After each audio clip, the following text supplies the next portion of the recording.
मनुष्य का शरीर केवल हड्डियों, मांस और रक्त का बना एक ढांचा नहीं है, बल्कि यह एक जीवित मंदिर है जिसमें चेतना निवास करती है।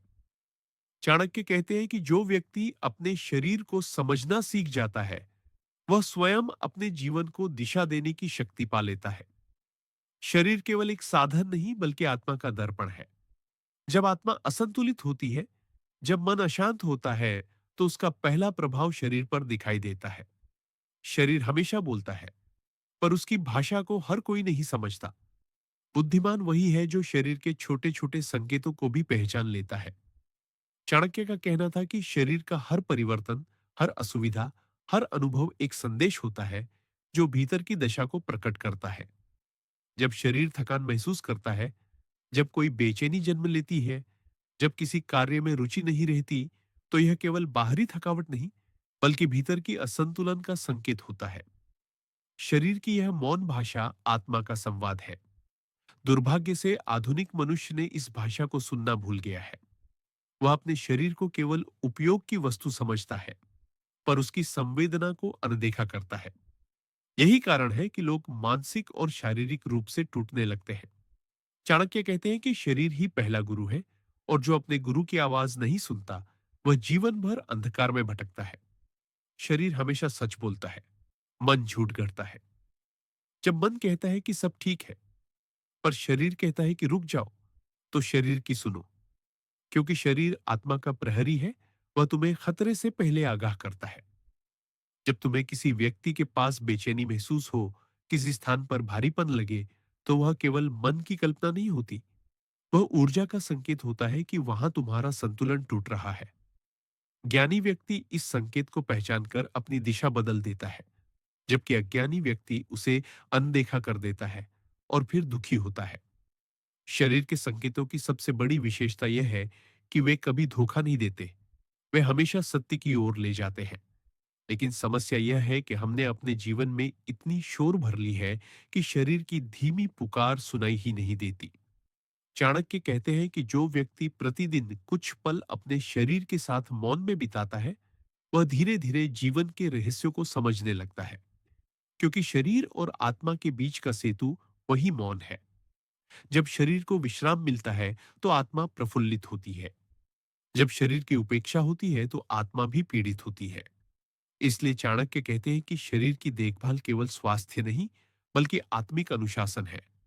सही समय पर सोना, सही भोजन लेना, संतुलित विचार रखना, ये सब आत्म साधना का हिस्सा है। जब शरीर शुद्ध होता है, तो मन स्थिर होता है। जब मन स्थिर होता है, तो विचार स्पष्ट होते हैं, और जब विचार स्पष्ट होते हैं, तो जीवन सफल होता है। चाणक्य के अनुसार शरीर का प्रत्येक अनुभव आत्मा का संदेश है। जब तुम्हें किसी दिशा में असहजता महसूस हो, तो समझो कि वह दिशा तुम्हारे विकास के विपरीत है। जब किसी कार्य में आनंद न बचे, तो वह संकेत है कि तुम्हें कुछ नया सीखने की आवश्यकता है। प्रकृति हर क्षण हमें संकेत देती रहती है, पर हम उसे समझ नहीं पाते। शरीर प्रकृति का ही अंश है, इसलिए वह हमेशा सही कहता है। जब हम अपनी आदतें बदलते हैं, भोजन, विचार या दिनचर्या, तो शरीर तुरंत प्रतिक्रिया देता है। यदि परिवर्तन सही दिशा में है, तो शरीर हल्का महसूस करता है। यदि गलत दिशा में है, तो बोझिल हो जाता है।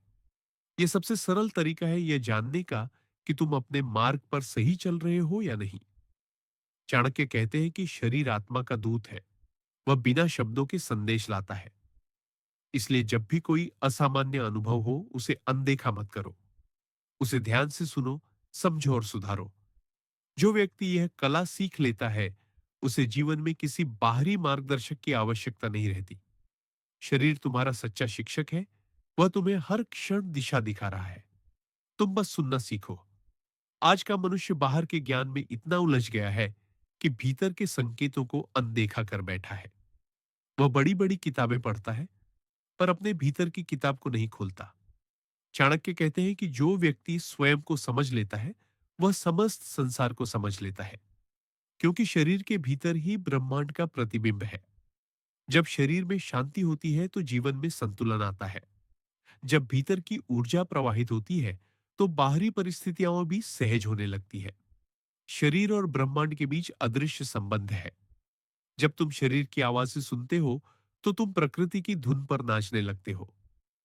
यह समझना जरूरी है कि शरीर का हर संकेत तुम्हें बचाने के लिए है, रोकने के लिए नहीं।